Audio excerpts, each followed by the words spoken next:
How to use TikTok templates in CapCut. Head to TikTok and click on the search icon on the top right corner. Now search for CapCut templates.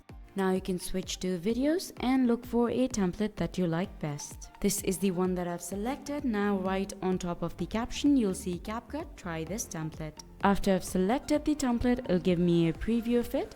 Then go ahead and click on Use Template in CapCut.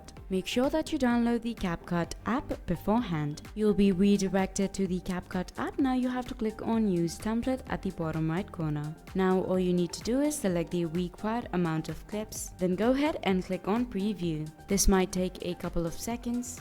And here we have the final result. For you to now export, you'll have two options. One is to export with the CapCut watermark, but if you wish to export one without any watermark, then you'd have to click on this one with the TikTok icon. But if you do that, as soon as the video is exported, you'll be redirected to the TikTok page. It is totally up to you which one you want to select. Once the video has been exported, you can post it wherever you like. Hope I was able to help you out. Thank you for watching.